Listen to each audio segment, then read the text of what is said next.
gostaria de ouvir uma análise sobre o Brasil atual. Em que situação nós nos encontramos? Que avaliação o senhor faz do Brasil atual, inclusive na questão política? Olha, para fazer uma análise do Brasil atual, eu tenho naturalmente que encarar a questão da pandemia, né? O coronavírus veio aí 10 meses atrás, mais ou menos, e, evidentemente, tumultuou um pouco o país. Primeiro, gerou uma angústia muito grande em todos os cidadãos brasileiros. Em segundo lugar, vocês todos sabem que houve uma certa disputa em torno dessa história da vacina, muita discussão em torno de como, enfim, quem é o dono da vacina, né? E isso tudo, não, penso eu, não foi útil para o país. Embora eu deva registrar, com muita tranquilidade, que cada um fez o seu papel. Você veja, o governo federal, quando destinou bilhões de reais para os vulneráveis, para a micro e pequena empresa, para manter empregos, etc., né, cumpriu o seu papel. Aliás, o papel da União é exata e precisamente, em face da Constituição Federal, a edição das chamadas normas gerais. E os estados, governadores, municípios, prefeitos municipais, também cumpriram o seu papel. Ao Estado incumbe editar as chamadas regras especiais, não é? E aos municípios, segundo a Constituição, o município não tem, no caso, competência legislativa, mas tem competência executiva. Até a Constituição, a expressão que a Constituição usa é: compete aos municípios cuidar da saúde. Já no caso da União e dos estados, ela diz que compete legislar concorrentemente. A União, normas gerais, e os estados, normas especiais. Eu digo isso porque o governo Bolsonaro, não é? É uma primeira análise que eu faço, vinha, na verdade, dando sequência ao nosso governo. Você verifica que a inflação continua a cair, os juros continuaram a cair, não é? Houve uma ampliação até do projeto de privatização que nós já havíamos dado muita ênfase no governo. O próprio ministro Tarcísio de Freitas era o secretário executivo do Programa de Parcerias e Investimentos, trabalhava lá no Palácio conosco, né? Então, isto vinha vindo num ritmo muito adequado, e aí eu volto a dizer, quando vem a pandemia, evidentemente que zerou todas essas questões que venham sendo levadas à frente, né? Isto fez com que, naturalmente, a economia sofresse um baque. Você veja que hoje se fala num PIB negativo, talvez, de 4,5%, 5%, que confesso que não me preocupa, porque entre o valor, digamos, vida e o valor economia, o que prevalece nesse momento é o valor vida, porque a vida vai embora e não volta, não é? A economia, ela é recuperável. Eu dou até o exemplo do nosso governo. Eu, quando eu subi o governo, nós tínhamos um produto interno bruto negativo de menos 3,6%. Um ano e 7 meses depois, em dezembro de 17, o PIB era positivo em 1,3%. Portanto, o que é preciso neste momento é exatamente isso. Duas coisas, aliás. Uma delas é uma certa unidade de ação, não é? Tanto dos governos estaduais, municipais e a União Federal, no tocante ao combate à pandemia. Acho que a melhor maneira de combater a pandemia agora é exatamente essa unidade. E um segundo, que é, passada ela, recuperar cada vez mais fortemente a economia nacional.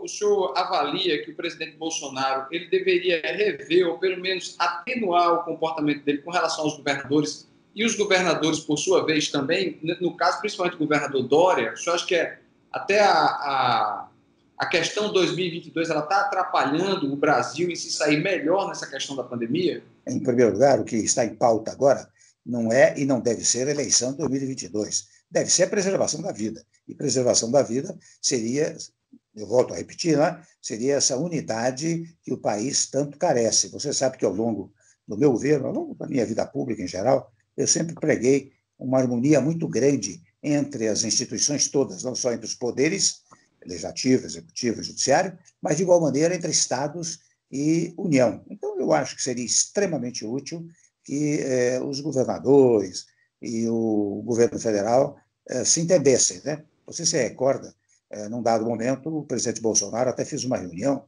penso eu, virtual, com os governadores, e foi muito produtiva.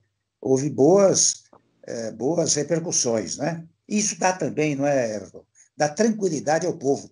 O povo vê que todos estão trabalhando juntos, né? Mas logo sequencialmente houve aquele problema do vídeo, né? Aí tumultuou tudo outra vez. Então, acho que é sempre tempo de recuperar esta unidade em nome da nação, em nome do povo brasileiro. Eu acho que, acompanhando a sua pergunta e respondendo, eu acho que deveriam ser feitos gestos de harmonia, de trabalho conjunto, portanto, quase simbolicamente de um cumprimento, né? Mão a mão. Como é que se deu a sua participação nessa questão da vacina agora recentemente? A gente leu notícias que o senhor teria entrado em contato com o governo chinês. Como foi que se deu a sua participação? Como foi que o senhor foi acionado? Como foi que veio o pedido? E qual foi a sua participação, por favor? Olha, foi da seguinte maneira, Everton. Eu acho que eu dei uma mãozinha nesse assunto. Modesta, mas dei. E resultou do seguinte: o Embaçaí, que hoje está aqui no governo do Estado de São Paulo, foi nosso ministro, né, no nosso governo, me telefonou um dia, depois que eu fiz uma visita com ele ao Instituto Butantan, né, e lá recebi do Dimas Covas, né, uma exposição da questão das vacinas, especialmente dos insumos necessários para a produção das vacinas. O Embaçaí me ligou pedindo se eu poderia trabalhar junto à China, né? Sabendo ele das minhas boas relações com o Estado chinês e, particularmente, até com as autoridades da China, né? Do Estado chinês. E eu, então, quando ele me telefonou, me disse, solicitou, há coisa de uma semana e meia atrás, mais ou menos, eu liguei para o ex-embaixador da China, que manteve boas relações conosco aqui no Brasil. Ele está hoje lá em Pequim e faz parte do governo.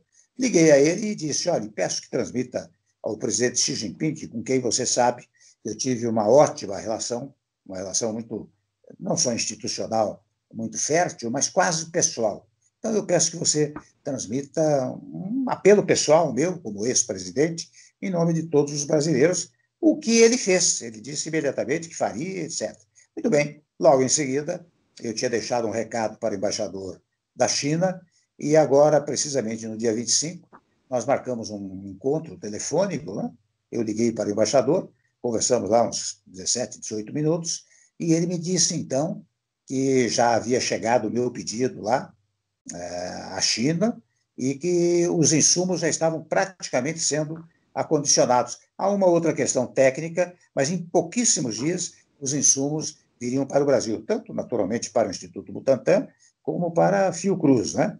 E eu fiz questão também, até quando respondi a uma pergunta de um colega seu a respeito desse assunto, num encontro que foi feito, eu disse: olha, eu sei que lá estiveram várias outras autoridades, por exemplo, a Tereza Cristina, o embaixador, o ministro das Relações Exteriores, Horácio Araújo, o Pazuello, o ministro Pazuello, o Fábio Faria, o Rodrigo Maia, que também se esforçou nessa matéria. Então, foi o trabalho de muitos que levou, penso eu, à solução de agilizar a remessa dos insumos aqui para a fabricação da vacina no Brasil. Essa foi a minha participação, modesta, mas, enfim, uma mãozinha boa. Tem se intensificado nos últimos dias uma discussão sobre a possibilidade de impeachment do presidente, né? Até o presidente da Câmara tem afirmado que não vai colocar essa questão em votação, mas que não vai, aliás, que não vai abrir o processo, mas que considera que é inevitável que o próximo presidente da Câmara abra essa discussão, admita um dos pedidos que estão que foram protocolados na Câmara, são, parece que 60, né, mais de 50 pedidos, e que essa discussão se intensifique a partir da eleição do presidente da Câmara.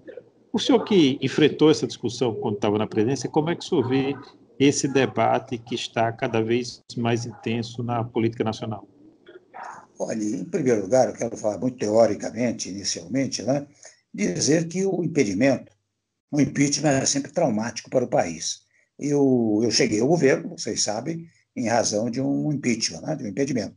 Mas reconheço o trauma que isso causa no país. Não foi sem razão que eu pratiquei, na verdade, uma espécie de semi-parlamentarismo, na medida que eu trouxe o Congresso para governar comigo. E tenho pregado muito a necessidade de nós mudarmos até o sistema de governo, porque no parlamentarismo, no semi-parlamentarismo, você muda o governo, né, com muita tranquilidade, sem os traumas naturais, institucionais, que muitas vezes o impedimento acarreta. Então, quando você é presidente da Câmara, recebe pedido de impeachment, você tem que analisar muito detidamente e muito friamente para verificar se há sólidas razões jurídicas e fáticas que permitam a simples deflagração do processo de impedimento, porque você sabe que o presidente da Câmara só pode, eventualmente, deflagrar o processo, mas aí vai para uma comissão especial e vai levar meses discutindo o assunto para verificar se acolhe ou não acolhe aquele pedido.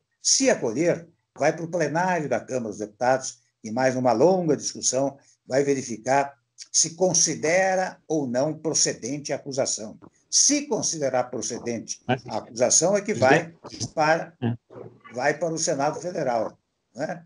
E, presidente, portanto, um longo debate, isso estabiliza o país, né? Pois não? O senhor é professor de Direito Constitucional. Sim. E parece que o senhor tem uma obra, inclusive, sobre esse assunto, né? Como é que o senhor vê? Os pedidos estão se baseando muito com relação à atuação do presidente na pandemia. O senhor acha que, nesse aspecto, há fundamento para abrir um processo de impeachment? Bom, eu aí, com toda franqueza, como você disse, eu sou da área jurídica, né? Então eu tomo muito cuidado, porque eu precisaria examinar os pedidos para ver se eles têm fundamentos legais, estou sendo repetitivo, né? E fáticos que autorizassem a deflagração do processo de impeachment. Né? Eu mesmo, quando fui presidente da Câmara, nas 3 vezes que presidi a Câmara dos Deputados, eu recebi inúmeros pedidos de impedimento e confesso que nunca levei adiante. Né? Eu me indeferia, salvo se, num dado momento, viesse um pedido em que, inafastavelmente, haveria de processá-lo. Mas eu, sempre que pude, eu evitei o impedimento. E, precisamente nesse momento, eu confesso a você, eu acho que ainda não há clima para isso. Eu não estou tratando do mérito, né?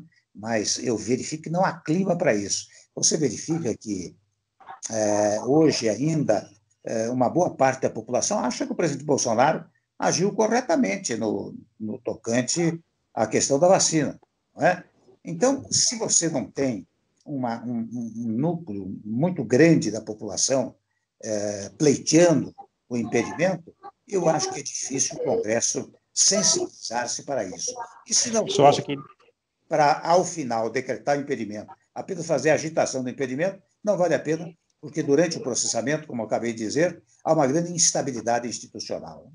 Independente do aspecto jurídico, eu acho que não tem condições políticas, porque ainda há certa popularidade do presidente que inviabilizaria isso. E o que eu tenho, com toda franqueza, ouvido de alguns congressistas, né, é que eles próprios não veem lá no Congresso essa disposição. Né? Agora, como é que o senhor vê a atuação do presidente? Teve um determinado momento que alguns consideraram, inclusive, pelo menos no aspecto econômico, o governo dele uma continuidade do senhor. O senhor concorda com relação a esse ponto específico e com relação à atuação política administrativa? Como é que o senhor está vendo esse governo que já está na metade aí do mandato, né?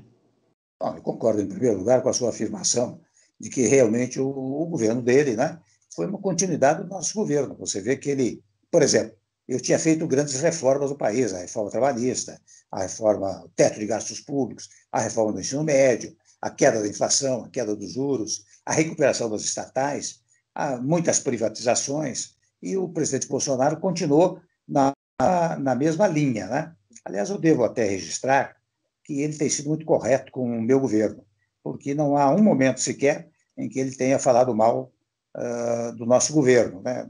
Ao contrário, até, muitas e muitas vezes, ele se refere às reformas, e mesmo a reforma da Previdência, que é uma reforma que foi paralisada num dado momento, saiu da pauta legislativa, mas não saiu da pauta política do país. Nós enfrentamos e convencemos o Congresso e convencemos a população brasileira da indispensabilidade da reforma previdenciária. Você veja que logo no primeiro semestre do seu governo ele levou adiante a reforma previdenciária. Então, eu acho que ele deu sequência ao que vínhamos fazendo no nosso governo. Agora, como disse há pouco, tudo mais ou menos ficou paralisado em função da pandemia. Né? Presidente, já que nós tocamos no assunto impeachment, eu queria falar sobre o outro impeachment, o impeachment até que o senhor se referiu que o senhor chegou ao governo após o impeachment da presidente Dilma. Essa semana está sendo publicado o livro do ex-deputado Eduardo Cunha. Está me ouvindo bem? Estou ouvindo. Ele disse que o senhor teria participado ativamente do processo de impeachment. O que é que o senhor tem a dizer sobre isso? Você sabe que eu confesso que eu não li o livro do nosso Eduardo Cunha, né? Eu não sei bem quais as razões que levam a isso, né? Porque você sabe que é interessante, no regime presidencialista, toda vez que se deflagra um processo de impedimento, o primeiro suspeito é o vice. Ciente e consciente desse fato, vocês sabem o que eu fiz? Logo que deflagrou o processo de impedimento, tempos depois, eu vim aqui para o meu escritório em São Paulo. Eu fiquei pouquíssimo em Brasília. Confesso que só voltei na última semana, porque quando iria ser votada a eventual admissibilidade pela Câmara dos Deputados do pedido de impedimento, né? Porque também as pessoas começaram a dizer, pô, mas você desapareceu, você precisa estar aqui em Brasília. Então, eu voltei, na verdade, na última semana. Eu confesso que não li o livro dele, não sei o que ele disse, eu soube apenas por uma coluna social, né? Que ele falou não sei o quê a meu respeito, que eu teria sido, digamos, um militante. O Rodrigo Maia também falou do Rodrigo Maia, mas eu não conheço os pormenores e não sei nem o que o levou a isso, porque, na verdade, acho que não foi nem o Eduardo Cunha, embora tendo sido ele presidente da Câmara, nem eu, nem ninguém, quem derrubou o governo. Né? Quem derrubou o governo é o povo nas ruas e o povo sensibilizando o Congresso Nacional. Vocês se lembram do MBL, por exemplo, fazendo caminhando daqui de São Paulo até Brasília para pedir o impedimento. As pessoas da rua pedindo o impedimento, não é? O MBL até fez um filme, Não Vai Ter Golpe, uma coisa assim, né? Então, acho que esse clima é que não existe hoje. E, portanto, eu digo com toda tranquilidade, nem eu, nem o presidente da Câmara, na época, teríamos condições individualmente de trabalhar e levar adiante o impedimento. Já que a gente entrou no assunto Câmara, queria saber que avaliação o senhor faz da eleição da Câmara que está acontecendo agora e também da do Senado, levando em consideração que o MDB tem um candidato na Câmara, né? Eu estou acompanhando um pouco de longe, naturalmente, né? Eu vejo que está bastante disputada, tanto na Câmara como no Senado, né? É difícil prever, porque eu fui 3 vezes presidente da Câmara, participei 3 vezes dessas campanhas, né? E é interessante, Everton, que toda vez que nós fazemos cálculos, né, nós temos aqui por 12% mais ou menos de traição, né? Mas é uma traição de ambos os lados, né? Porque o voto é secreto, então as pessoas, na hora de votar, decidem por conta própria, né? Então, eu acho muito difícil, neste momento, fazer uma previsão. O Baleia Rossi, até as pessoas dizem, e é verdade, é muito vinculado a mim há muito tempo, ele era presidente do MDB, do PMDB aqui em São Paulo, não é? Depois deputado federal, depois líder do partido, enquanto eu, presidente da República, agora presidente do PMDB, tem realmente ligação comigo. Não é? Mas eu não estou entrando nessa história, porque também o outro candidato, o Arthur Lira, ele, ao longo do meu governo, também votou todas as matérias que nós propunhamos. Né? Eu espero que, seja quem seja eleito presidente da Câmara, ele não tem que ser situação nem oposição, ele tem que ser o que é, presidente da Câmara. E qual é a função do presidente da Câmara pela Constituição? É conduzir os projetos de relevância para o país, naturalmente não é para se opor ao presidente e nem para estar ao seu lado. É para verificar o que é importante para o país e levar adiante. Eu, nas vezes que fui presidente da Câmara, e olha, eu fui presidente da Câmara 2 vezes no governo Fernando Henrique e uma vez no governo Lula. E em todas as ocasiões, quando havia dificuldades para a tramitação de certas propostas do Executivo, eu ia ao presidente. Afinal, a Constituição diz que os poderes devem ser harmônicos entre si. Eu ia ao presidente e dizia, olha, isso aqui não vai dar certo. Isso aqui não tem clima para levar adiante. E eu, pessoalmente, até, muitas vezes dizia, não acho que seja útil, etc, etc. E os presidentes compreendiam. Eu acho que, seja quem seja eleito, isto vai acontecer, porque a pessoa tem que exercer as funções do seu cargo. O senhor que tem experiência, foi presidente da República e foi presidente da Câmara. O que é que significa para um presidente da República ter um presidente da Câmara alinhado ou desalinhado com o governo dele? Se eu me refiro no caso de Baleia Rossi ser eleito, que não é alinhado com o governo, ou de Arthur Lira, que é apoiado pelo governo? Mas eu acho, viu, Everton, que qualquer deles que seja eleito, não é uma questão de alinhamento ao governo. É uma questão, eu vou ser repetitivo, mas de cumprir o seu papel, não é?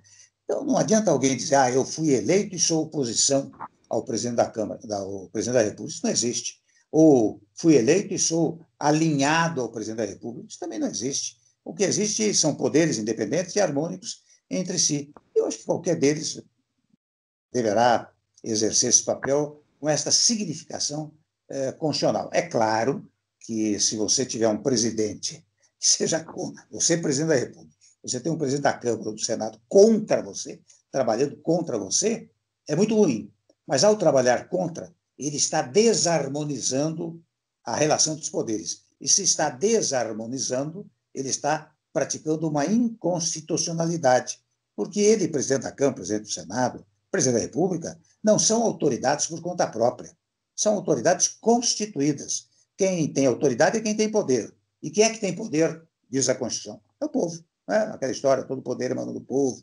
Tal. Então, as autoridades que eu acabei de mencionar são autoridades constituídas. E quando foram constituídas, quando a Constituição, quando o Estado foi recriado em 5 de outubro de 88, a soberania popular disse, olha lá, vocês se comportem nos termos da Constituição. Ora bem, se a Constituição está determinando a harmonia entre os órgãos do poder, você não pode ter um que esteja em desarmonia. Né? Você tem que ter alguém em harmonia com os interesses do país e trabalhando junto com o Executivo e com o Judiciário. Eu queria abrir um pouco a discussão sobre o seguinte, a gente falou da China, eu queria mudar um pouco o foco da conversa, é o seguinte, qual a sua avaliação da eleição do presidente Joe Biden e o que é que isso pode trazer para o Brasil? Como é que o governo brasileiro deve se posicionar com relação a esse novo governo nos Estados Unidos? Olha, eu acho que o presidente Biden está fazendo um bem para os Estados Unidos e para o mundo, em face do poderio, naturalmente, político, econômico, né, dos Estados Unidos. Veja que logo no momento em que ele foi eleito, logo após a eleição, ele já fez um discurso pela paz interna e pela paz mundial. Primeiro ponto. Eu o conheço razoavelmente, porque ele era vice-presidente lá, eu era vice-presidente aqui, nós tivemos no mínimo 5 encontros. O último, ou 2 últimos, eu já como presidente, lá em Nova York até. Né? E ele é uma figura muito moderada, muito temperada, muito equilibrada. Eu acho que fará muito bem para os Estados Unidos. E, consequentemente, eu acho que ele terá uma relação institucional, não digo pessoal, mas institucional, muito sólida, muito fértil com o nosso país. Eu duvido que o presidente Biden, pelo que sei dele, que ele vai chegar lá no governo, eu vou desprezar o Brasil, ou vou agredir o país. Ele não fará isso. Pelo contrário, acho que a noção institucional que ele tem das coisas, eu posso atestar isso pessoalmente, é muito forte. Eu acho que vai ser bom para o Brasil, não é? Não, e será bom, volto a dizer, para os Estados Unidos e para o mundo. A gente acabou de passar por um processo eleitoral, às eleições de 2020. Como é que o senhor avaliou o resultado eleitoral de 2020? O que foi que, no seu entender, as urnas disseram ao Brasil? Olha, elas disseram o seguinte, elas querem pessoas com relativa experiência, primeiro ponto. Segundo ponto, eles querem alguém que seja temperado. Não é? Pela análise rápida que eu fiz das eleições municipais, eu verifiquei isso. Ou seja, houve certo desprezo, né, eleitoral pela radicalização. Não foi a radicalização que elegeu prefeitos, foi exatamente a temperança, o cuidado, a moderação, a serenidade, né?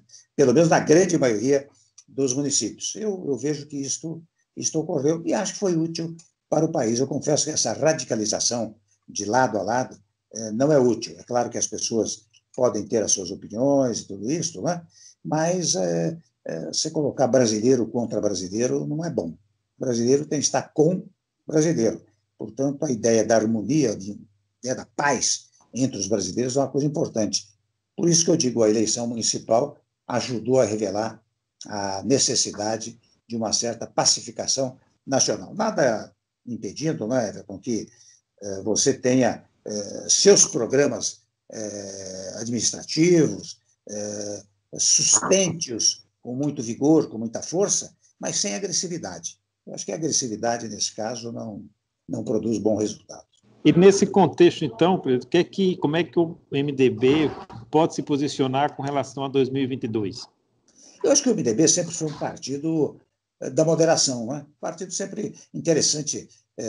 Primeiro, desde que o presidente Sarney, pelo PMDB, assumiu o governo, você veja que ele conseguiu levar o país, ele, ao lado do doutor Ulisses Guimarães, conseguiu levar o país para uma redemocratização que se consolidou pela Constituição de 1988, né, em primeiro ponto. Segundo ponto, ele sempre foi maioria, hoje não é, mas sempre foi maioria no Congresso Nacional. E quando foi maioria, ele sempre aprovou as boas teses para o país, desde o Plano Real, desde a Lei de Responsabilidade Fiscal, convenhamos, desde das reformas constitucionais, desde também, já no tempo do governo Lula e do governo Dilma, as ações sociais, em que se tornou muito visível a questão dos vulneráveis, da pobreza. O PMDB transformou-se num partido congressual muito forte e muito ativo, também muito temperado.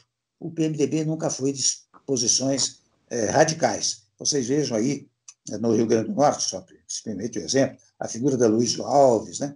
A figura do Henrique Alves, a figura de pessoas que têm uma extraordinária moderação ao longo da sua vida pública, né? Pessoas do Garibaldi e os deputados aí do Rio Grande do Norte, né? Eu falei Rio Grande do Sul, acho que na primeira vez, né? É Rio Grande do Norte, né? Rio Grande do Norte. Todos eles muito moderados, né? E sempre deram uma grande colaboração ao país. Então, o MDB é um partido, se nós quisermos rotular, é um país de centro, é um partido de centro. Eu confesso que não gosto muito dos rótulos. Hoje, essa coisa de esquerda, direita, centro, não existe. O que o povo quer é resultado. Se o resultado for positivo, não importa de quem venha, não é? Certo? De alguém de ultradireita, ultra-esquerda, de centro, não vai ao caso. Isso já é coisa do passado, né? E nós precisamos nos acostumar com essa nova perspectiva no nosso país, né? No bojo da Operação Lava Jato, digamos, o MDB ele foi um dos partidos que mais foi citado. Inclusive, inclui isso o seu caso. Como é que está hoje essa situação e que avaliação o senhor faz de todo aquele clima, aquela operação que foi feita? Como é que o senhor vê isso?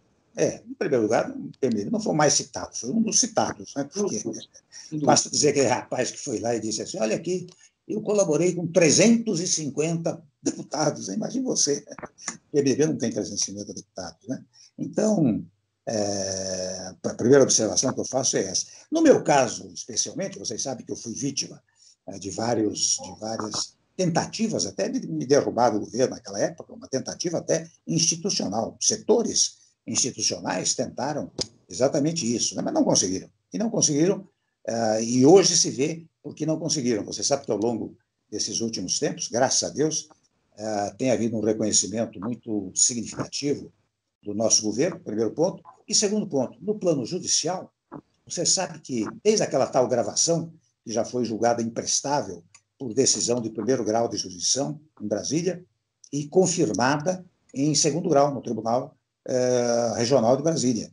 Então, essas coisas todas, de outra parte, digo eu, as pessoas que me ofenderam naquela época foram objeto de ação civil de indenização por perdas e danos e foram condenadas agora com decisão já praticamente transitada em julgado no Superior Tribunal de Justiça. E, ao mesmo tempo, como naquela época nós movemos queixa-crime contra aquele que nos caluniaram e difamaram, essa queixa-crime foi autorizada em primeiro grau, está em segundo grau de jurisdição lá em Brasília, também sendo processada no próprio tribunal. Então, essas coisas, ao longo do tempo, estão sendo solucionadas. Pelo menos eu falo no meu caso, né? Os outros eu não me atrevo a fazer comentários, né? Pretende ser candidato a algum cargo em 2022? Não, confesso que não. Eu já percorri muitos caminhos, né? Tanto no Executivo Estadual aqui, fui Procurador-Geral do Estado 2 vezes, secretário de Segurança 2 vezes, secretário de Governo, deputado, né? Presidente da Câmara 3 vezes, vice-presidente, presidente da República. Eu acho que eu já fiz o que deveria fazer. Pretendo agora advogar e dar pareceres. Com relação à sucessão em 22, presidente, você acha que o MDB deve ter candidato próprio? E os nomes que são especulados, qual deles o senhor acha que o partido pode apoiar se não tiver candidatura própria? Duas coisas, né? A primeira delas é que faltam praticamente 2 anos para a nova eleição, né? E 2 anos em política não são 2 anos, é um século, não é? É um século. Então, é muito difícil dizer agora. Dizer também que 2 anos pode ser um segundo, né, em política. Lá na frente, lá na frente. Lá na frente pode ser um segundo, é verdade. Mas isso é lá na frente. Agora é muito difícil dizer. É claro que todo partido, no começo, tem como objetivo ter uma candidatura, etc. Mas as questões, quando vão se afunilando lá na frente, isso aconteceu ao longo do tempo, os partidos fazem acordo, né? Mas alguns já estão se colocando, né, Pedro? Alguns estão se colocando, se apresentam com nome, se apresentam com prioridades. O senhor não acha que o MDB já poderia ter uma tática? Não, mas o MDB, muito prudentemente, como costuma ser do seu estilo, né? Ele está indo devagar nessas coisas e decisões virão, naturalmente, no ano que vem ainda, né? Em começo de 2022. Por exemplo, o senhor disse que o PMDB é um partido mais vocacionado ao centro. Os nomes do centro que se apresentam, Dória, Luciano Huck, o senhor vê alguma possibilidade? Não vou citar os mais à esquerda, mais à direita, porque como o senhor disse que o MDB é um partido vocacionado ao centro, digamos, eu não vou nem citá-los no caso. Esses nomes mais ao centro, o senhor vê afinidade com mais algum deles? Como é que o senhor vê esses nomes que se apresentam, por exemplo? Se você quiser uma boa resposta, eu digo que são todos bons nomes, né? Agora, o que vai acontecer politicamente lá na frente, viu? Só o futuro vai dizer. Agora não há como definir nada. Como é que o senhor viu o apoio do PT a balear o candidato à presidência da Câmara? O senhor acha que foi que foi tão radicalmente, que reagiram tão radicalmente aqueles episódios lá depois do pós-impeachment, durante o impeachment, com relação ao MDB? Eu acho que esse é um sinal que pode haver diálogo? Sim, isso. Você acha que é um sinal que pode haver diálogo? O apoio do PT à Baleia Rossi, como é que o senhor avalia? Você acha que é um sinal, que pode haver diálogo? Política, né? Você vê o que é política. Formou-se uma frente lá que juntou PMDB e PT e outros partidos, DEM, PSDB, né? Política é isso. Agora, a eleição da Câmara é a eleição da Câmara, sabe? Muitas vezes as pessoas dizem, isso aí significa para 22. Eu não acho que significa nada para 22. 22 será outra discussão, outra eleição. Então, não é a eleição de Câmara e Senado que decide o que vai acontecer em 2022. Tanto que você vê, na medida que você tem uma aliança de PMDB, PSDB, DEM e PT, você pode imaginar se eles estarão juntos lá na frente? Fica difícil dizer, né? Mas aqui no Rio Grande do Norte, por exemplo, o PT está junto com o PSDB, que eu digo assim, do parte do senhor, por exemplo, não tem dificuldade de diálogo por ninguém. Eu não tenho, graças a Deus. Aliás, foi o que me permitiu governar, né? Você sabe que tinha muita gente, né, que vinha, fazia campanha, eu não dava a mínima, né? E só para contar um episódio, quando eu estava terminando o governo, eu dei uma espécie de uma coletiva, né, no final de 2018, e um dos jornalistas me perguntou: o que o senhor vai mais sentir falta aqui do governo? Eu vou sentir falta do fora Temer, porque eu já estarei fora, né? É isso que eu vou sentir falta.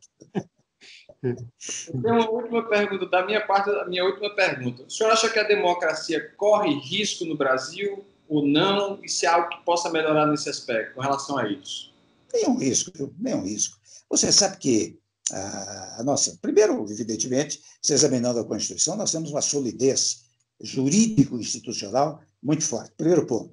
Se você pensa em correr risco na democracia, supõe-se a ideia de um golpe. Você não tem golpe no país sem Forças Armadas. E o que eu sei das Forças Armadas, que conviveram comigo ao longo do meu período, não só de vice-presidente, presidente da Câmara, mas especialmente na presidência da República, eu não vejo nenhuma vocação para isso. Pelo contrário, o que eu via deles era o respeito absoluto ao texto constitucional. E no nosso país, queiramos ou não, as nossas instituições estão funcionando. Eu não vejo a menor possibilidade de, digamos assim, de abalo à nossa democracia. Eu vejo ela prosperar, se Deus quiser, cada vez mais. Eu vou fazer a última também. Então, o senhor disse lá, Tanto o senhor como o ex-presidente Fernando Henrique disseram lá na entrevista a Lucas Mendes, a Diogo Mainardi, que conselho não daria, mas se fosse Estado a dar uma sugestão, não se negaria, não necessariamente ao atual presidente, mas até ao país. O que é que o senhor diria, se fosse Estado hoje, a dar uma sugestão, não digo uma recomendação, mas uma sugestão ao presidente para tentar destravar a grave situação que o país se encontra hoje? Mero palpite, né? Não é o conselho, sabe que eu tomo muito cuidado com essa história de conselho, né? Eu digo que, de vez em quando, se solicitado, do palpite. Como você está me perguntando, eu digo o seguinte, olha, tente fazer o possível para preservar as vidas dos brasileiros, né? Primeiro ponto, e segundo ponto, cuide de trazer investimentos para o país, porque, convenhamos, depois que passar a pandemia, não bastam os investimentos públicos, né? Porque nós temos também pouca verba a essa altura para investimento público, que é gerador de emprego, mas incentive a iniciativa privada, especialmente incentive a vinda do capital estrangeiro para o país, porque ele não virá aqui como rentista, tendo em vista que os juros são negativos lá fora e hoje são negativos aqui no Brasil, de modo que não vem ninguém aqui para aplicar dinheiro ao fundamento, vai ganhar juros. Quem vier para cá vem para investir. Investir significa criar emprego. Se eu pudesse dar um palpite, eu daria esse palpite, né?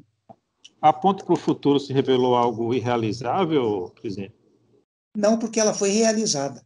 Você sabe que no meu governo, curiosamente, né, nós tínhamos feito aquele documento como uma colaboração para o governo ao qual eu pertencia, eu era vice-presidente. Mas interessante, ele foi tomado como uma espécie de documento de oposição, né?